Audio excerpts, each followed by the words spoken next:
आज गोटे लज्जार विषय कौन कहे आप गोटे बड़ दुखर विषय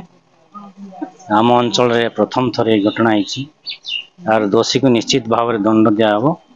कौन सूचना ना ताकू फांसी दंड करने आम सरकार को निवेदन करूँ। गत संध्या बेले ही आम माननीय विधायक गौरीशंकर माझी आसी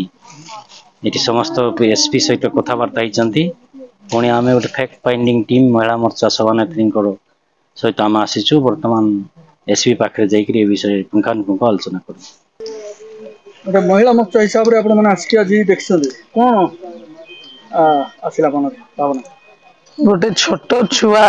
जिते भी बयस होता सहित जो प्रकार जघन्य जो प्रकार दुष्कर्म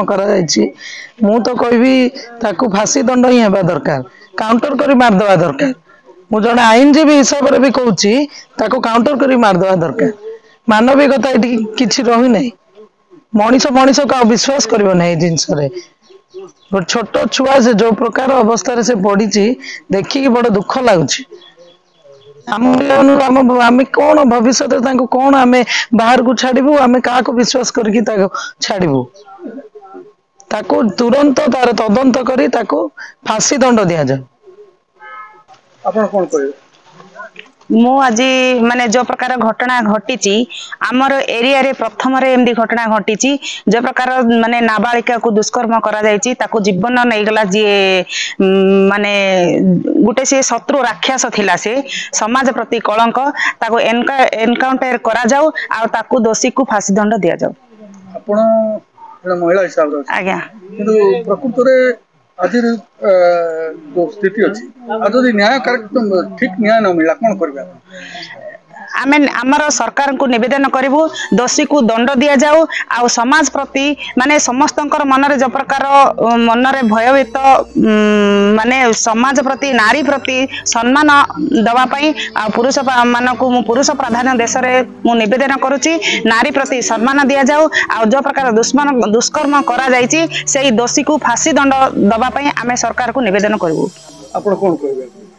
देखो तो आमर नवरंगपुर जिला गोटे लज्जाजनक विषय गोटे निष्पाप शिशु को एभली जघन्य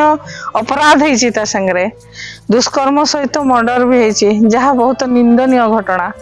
मो सरकार प्रशासन को समस्त को निवेदन करुच्ची यार तदंत पुंखानुपुंख हो आ जल्दी ठू जल्दी युद्धकालीन भितर मैटर सॉल्व करा जाऊ। एसपी महोदय सहित भी आम जाइए कथा हबू सभापति सहित जी भी कथा विधायक महोदय सहित भी कथा आम यार फैसला जल्दी ठू जल्दी चाहूँ जदि न हुए जल्दी कहले